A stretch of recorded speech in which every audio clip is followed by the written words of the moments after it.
16 صاروخ باليستي تقوم إيران بإطلاقها في ختام مناوراتها.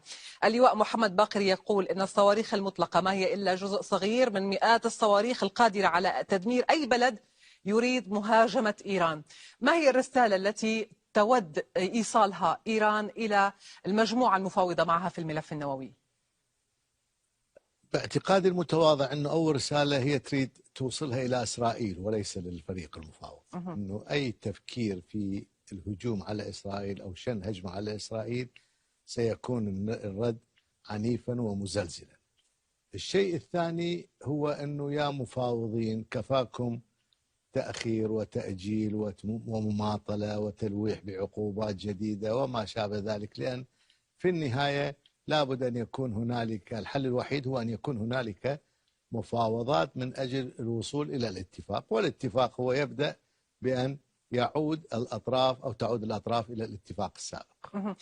الرد الغربي على هذه المناورات وهذا الاستخدام للصواريخ وعرض القوة باستخدام الصواريخ البالستية يعني سيأتي متتاليا، ولكن جاء بداية على لسان بريطانيا التي اعتبرته تهديد للأمن الدولي. هل قد نرى ترجمة عملية لهذا الرد؟ يعني مع شديد الأسف أنه منذ احتلال العراق أو قبل ذلك بقليل بريطانيا أصبحت بوقا للدعاية الأمريكية، مرددة لما يقوله الأمريكان. ليس في السابق. في السابق كانت بريطانيا هي العنصر الحكيم في السياسة الدولية، هو الذي يرشد الولايات المتحدة كيف تتصرف.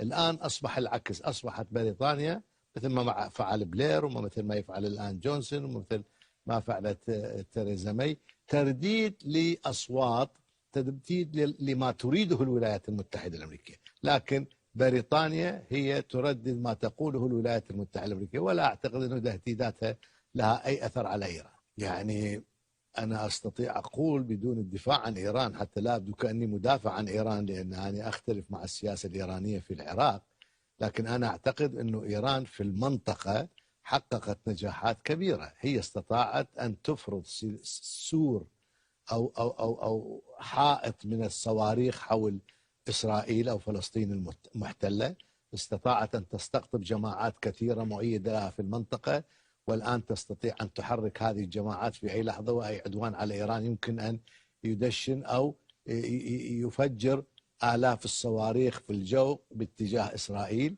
لماذا نقول أنه ما تقوم به إيران الآن هو تدمير للمنطقة، ولا نقول أنه إسرائيل منذ 40 عاما منذ احتلال الضفة الغربية وسيناء ولحد الآن هي تقوم بتدمير المنطقة يوميا، وتقتل الفلسطينيين وتقتل أبناء الداخل وتشردهم، وكل هذا لا يعتبر تدميرا. لكن إذا وجدت فد قوة أو فد جهة تحاول أن تقف بهذه الهمجية العسكرية الإسرائيلية، يقولون أنها تدمر المنطقة.